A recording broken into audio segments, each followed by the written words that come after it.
साथियों, एक श्रोता ने लिखा है कि बाबा साहेब अम्बेडकर ने कहा था कि जब तक लोग जातियों से बाहर निकलकर शादी ब्याह नहीं करेंगे, रोटी बेटी का रिश्ता नहीं रखेंगे, तब तक समाज इन जातियों के मकड़ा जाल से बाहर नहीं निकल सकता। और सुप्रीम कोर्ट ने भी इस पर अपनी सहमति जाहिर की है। लेकिन कुछ धर्मगुरु इसका विरोध करते हैं, अब चाहे वो जिस भी धर्म के धर्मगुरु हों। तो ऐसा क्यों है और आपकी इस पर क्या राय है?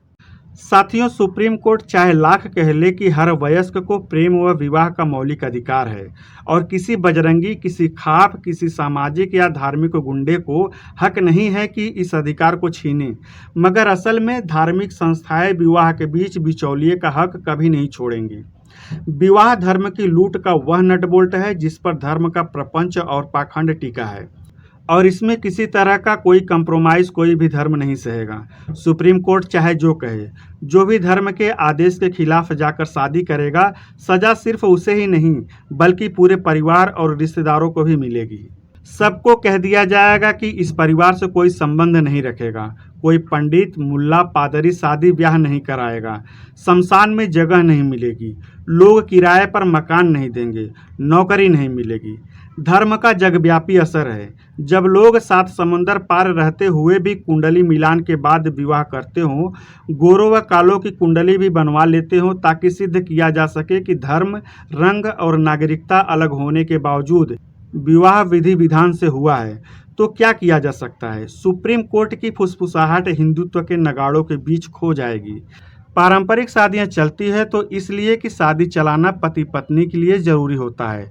उनका कुंडली, जाति, गोत्र, सपिंड, धर्म से कोई मतलब नहीं होता। शादी दिलों का व्यवहारिक समझौता है। एक दूसरे पर निर्भरता तो प्राकृतिक जरूरत है ही, सामाजिक सुरक्षा के लिए भी जरूरी है और इसके लिए किसी धर्मगुरु के आदेशों की जरूरत नहीं है। यदि प्यार हो, इसरार हो, इकरार हो, इज्जत हो तो कोई भी शादी सफल हो जाती है। बच्चे माता पिता पर अपनी निर्भरता जताकर किसी भी बंधन को, शादी को ऐसे गोंद से जोड़ देते हैं कि सुप्रीम कोर्ट, कानून या कुंडली की जरूरत नहीं होती। कुंडली, जाति, गोत्र, सपिंड के प्रपंच पंडितों ने जोड़े हैं। ये धर्म की देन है, प्राकृतिक या वैज्ञानिक नहीं है। शादी ऐसा व्यक्तिगत कृत्य है जो व्यक्ति के जीवन को बदल देता है और धर्म इस अवसर पर मास्टर ऑफ सेरेमनीज नहीं बल्कि मास्टर परमिट गिवर बनकर पति पत्नी को जीवन भर का गुलाम बना देता है। शादी में धर्म शामिल है तो बच्चे होने पर उसे बुलाया जाएगा और तभी उसे उस धर्म में जोड़ दिया जाएगा ताकि वह मरने तक धर्म के दुकानदारों के सामने इजाजतों के लिए खड़ा रहे। विधर्मी से विवाह पर धर्म का रोष यही होता है कि एक ग्राहक कम हो गया है। चूंकि दूसरे धर्म का ग्राहक भी कम होता है तो दोनों धर्मों के लोग एकत्र होकर इस तरह के विवाह का विरोध करते हैं।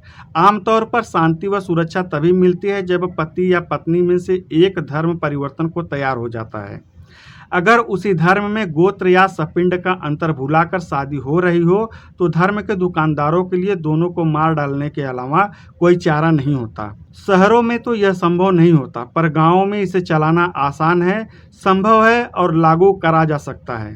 सुप्रीम कोर्ट चाहे जितना कह ले, जब तक देश में धर्म के दुकानदारों का राज है, और आज तो राज ही वे कर रहे हैं। सुप्रीम कोर्ट का आदेश केवल नरेंद्र मोदी के अच्छे दिन आ चुके हैं जैसा ही है। साथियों, आप अपनी प्रतिक्रिया कमेंट बॉक्स में दें। अगर आप हमारे चैनल पर पहली बार आए हैं तो चैनल को सब्सक्राइब करें, वीडियो को लाइक और शेयर करें ऐसी ही जानकारियों के लिए। धन्यवाद। जय हिंद।